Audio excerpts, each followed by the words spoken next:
সাকিব আবার ফোন করেছে। ডিসগাস্টিং।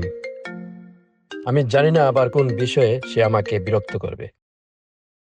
হ্যাঁ সাকিব, বলো। রহমত ভাই, আসসালামু আলাইকুম। ওয়ালাইকুম আসসালাম। হ্যাঁ সাকিব, কিছু বলবা?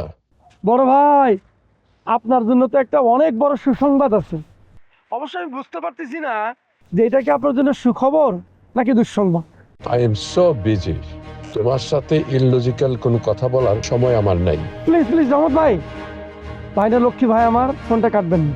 শুনেন, আপনার কথা শুনে মনে হচ্ছে যে আপনি খবরটা আগেই পাই, আর এই জন্য আপনি আমাকে ইগনোর করার চেষ্টা করতেছেন। হ্যাঁ আমি জানি। ভাই, এটা কি বললেন?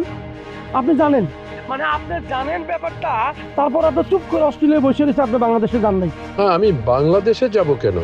ও মাই গড, রহমত ভাই আপনি কি বললেন? রহমত ভাই মারজান আপনার একমাত্র মামাতো বোন না? আরে সে বাংলাদেশে জেলের ঘানি খাটতেছে আর আপনি অস্ট্রেলিয়ায় বসে আছেন। ভাই, আপনার হৃদয়টা কি দিয়ে বানানো একটু বলেন তো ভাই। আপনার হৃদয়টা কি পাথর? আপনার মামাতো বোনের জন্য আপনার কোনো মায়া দয়া নাই? রহমত ভাই, আপনি পারেনও ভাই, কিভাবে আপনি নিজের রংটা বদলে ফেলেন বলেন তো। আসলে আমার তো মনে হচ্ছে আপনি একটা গিরগিটি। Shut up. মুখে লাগাম দিয়ে কথা বলো সাকিব। মারজানকে নিয়ে এই সমস্ত আলতু ফালতু মিথ্যে কথা কেন বলছো আমাকে? আর মারজানকে জেলের গানি কেন টানতে হবে? ও মাই গড রহমত ভাই, আপনার কথা শুনে মনে হচ্ছে আসলে আপনি কিছুই জানেন না।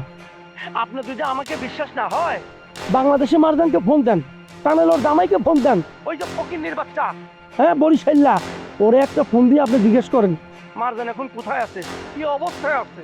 রহমত ভাই প্লিজ ভাই, আরে আমি যদি শিওর না হয় তাহলে আপনাকে বলবো কেন? How you no?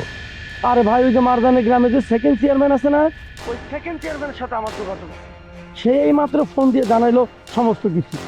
আর তাছাড়া ওই হাবুর বাচ্চার নাম্বারও তো আমার কাছে আছে।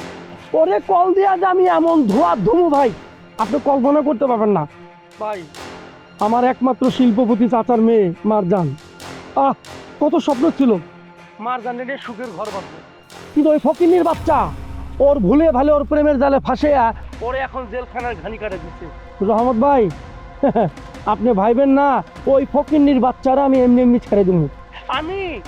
আমিও তো ওরে কি করবো এটা আমি আপনাদের বুঝাইতে পারবো না রহমত ভাই। থামো তো। কি করে মারজান জেলে সে আমাকে বলো। আরে ভাই, ওই ফকিন্নির বাচ্চা নিজে খুন করছে, খুন করে এই খুনের ড্রাইভার চাপিয়ে দিচ্ছে মারজানের উপরে। আর মারজান আমার সহজ সরল, আমার সোনা পাখিটা এখন জেলখানায় পৌঁছতেছে ভাই। মানে আপনি বুঝতে পারছেন ভাই, ও কত বড় বদমাশ, কত বড় অমানুষ, নিজের খুনের দায় চাপিয়ে দিচ্ছে ওর বউর উপরে। আচ্ছা ঠিক আছে, আমি এখনই হাবুকে বাংলাদেশে কল করছি। ভাই, আপনি ওরে ফোন দিয়ে কি করবেন? আপনি ফোন দিলে আপনারা সেটা ভোগী সুখী বুঝিয়ে দিবেন। আরে ও যে কত বড় শয়তান দুষ্ট মানুষ এটা আপনি জানেন না ভাই। ওর মিষ্টি ভোলা ভালা কথায় কিন্তু আপনি নিজেও ভুলে গেছেন। আর এই মিষ্টি ভোলা ভালা কথা দিয়েও মারজান রে ওর প্রেমের জালে ফাঁসে আজকে আমার মারজান রে জেলখানায় ঢুকাই দিতে পারে। ভাই, আমি কিন্তু ওরা ছাড়বো না ভাই, এমনি এমনি ছাড়বো না। তবে আমার কাছে কি মনে হয় জানেন রহমত ভাই, ওর মিষ্টি প্রেমের জালে কিন্তু আপনিও ফাঁসে গেছেন। আমার কাছে মনে হয় আল্লাহ যদি আপনার মেয়ে হিসেবে বানাইতো, আপনি কিন্তু ওই কালুর সাথে প্রেমে পড়ে হাবুডুবু খাইতেন, আমার ওই বোনের মতো সংসার ছেড়ে ওর সংসারে যে উঠতেন ভাই। সাকিব, তুমি অনেক এক্সেস কথা বলছো। তোমার সাথে কোনো কথা বলার রুচি বোধই করছে না। তুমি একটা রাবিশ।